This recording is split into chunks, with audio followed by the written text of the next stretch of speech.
And so our initial findings, and which we think is quite a new finding, is this idea that you have these two kind of concepts coming together, and we believe they're actually looking to solve the same problem. The same problem is that they all want to build a sustainable society, right?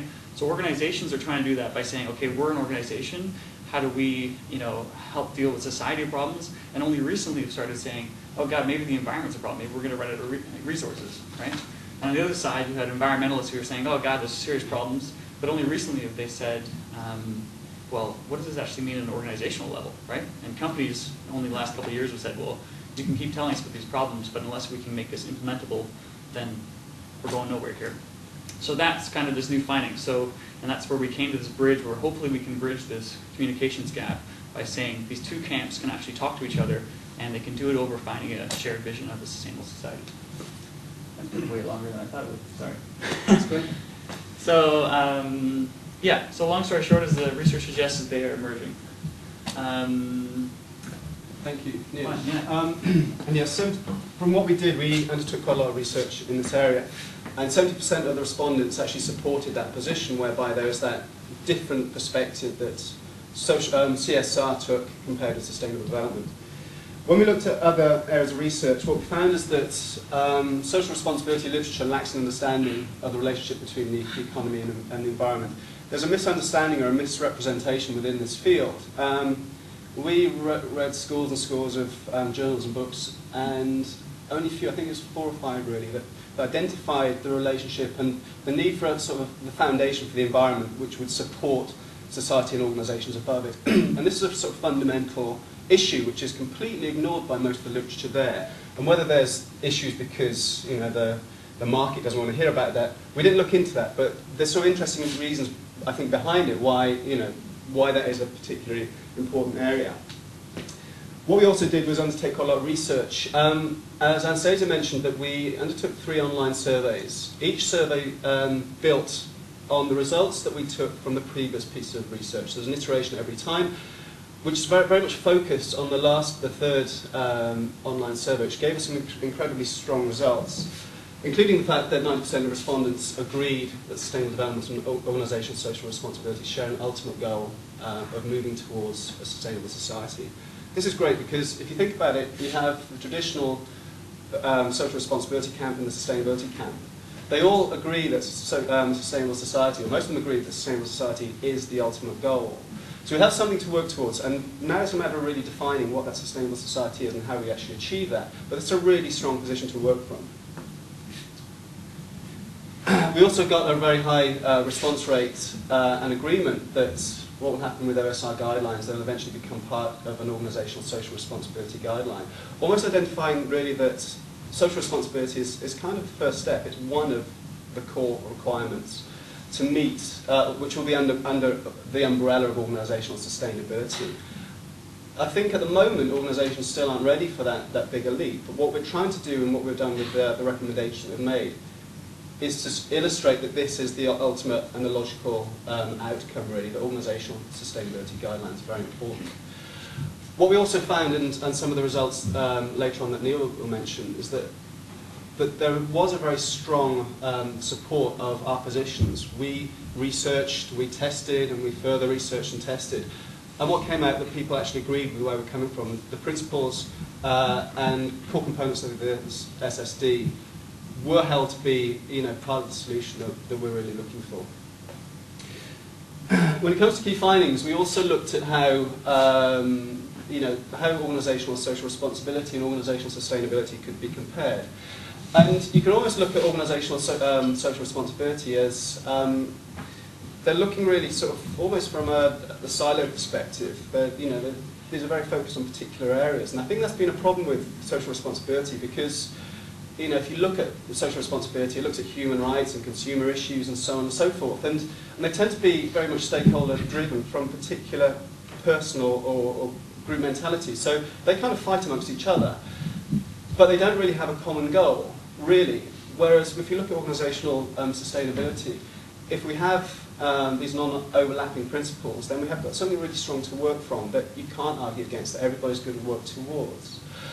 In terms of the social focus, then obviously that's driven by the stakeholders, but it's pretty narrow. And if you look at corporate social responsibility in terms of reports and what have you, that there's a huge focus on the social aspects, almost because it may be easier to actually to work within organisations. Yet, what's really required is the full sustainability perspective, and this is something that this is the strength of the FSSD, was that we really need this because this is going to be the only way to overcome the problems. Obviously, there's a lack of systems thinking within organisational social responsibility, where you can actually find that some of the recommendations within the broad and the specific areas that are identified within social responsibility almost fight amongst each other, and that is a real problem, especially when we're looking at environmental issues. So you need that broader perspective to actually oversee exactly what's going on, to identify the best decisions to be made for the organisation and how it deals with its social and environmental perspectives. What we find with OSR is that it doesn't really challenge the economic model, and this is something that's really fundamental, and maybe what's scary to businesses is that all it does is sort of tinker around the edges. It tries to make slight improvements over and over time. Yet, really, when we're looking at a system and the global system, then if you're looking at constraints, then we have to really consider how to change the economic model to reflect that. Because if we can't have a sustainable economic model that's based within sustainability, then we haven't got a model that will work in the future. So these are the things that we're really trying to sort of identify and draw out and make the organisations we're trying to engage and influence understand the importance of sustainability as a core concept within CSR. Great. Yeah, and one thing I just wanted to follow up to that, I realized we put in our slides there, is, and kind of comes out of this historical idea, is that organizational social responsibility is often stakeholder driven, so it's reactive, whereas full sustainability perspective, concepts that we look here are kind of proactive. So you don't drive your ideas of what you need to take on as challenges based on because somebody else tells you that's a problem. You assess the problems or challenges you have on your own and then take effective steps. And that's a really big point and I think a big challenge to the current OSR world. So our second research question, we got to a point where we had a really good feeling on what these two concepts are. And we said, okay, so if they share this overall goal of sustainable society, which we kind of feel like we got pretty confident with, is it critical for OSR guidelines to integrate sustainability concepts and principles to be effective in moving towards this goal?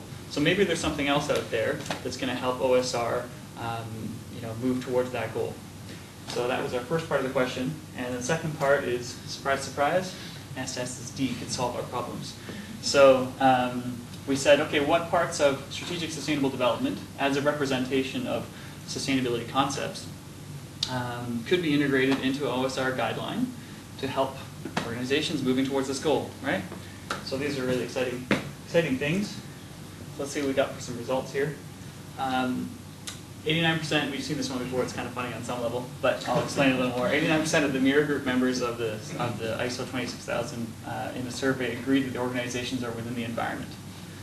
I have a sneaking suspicion that 11% had a debate about the term environment or the way we phrased the question, and we had some diagrams related to it. So I suspect they all actually believed that on some level we're there.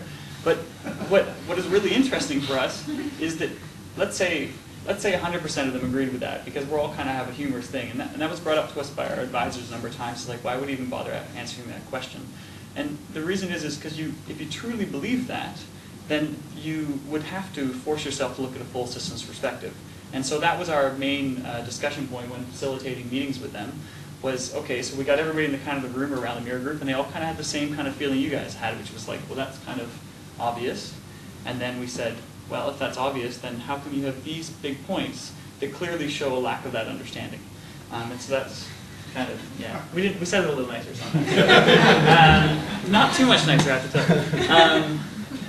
Other one that was really interesting for us was in our last survey, which really tried to look at we basically took the third survey to take most of our major recommendations and findings and asked people whether they think they're in line with some helpful ideas. So we actually got ballsy and we put an explanation of the entire principles and we put them all out there and we put a question about them to CSR experts and asked whether these principles, definitions basically, do they meet your fundamental requirements necessary to create a sustainable society in the long term? And actually we were really excited to see that 85% of the people came back and pretty much agreed with that.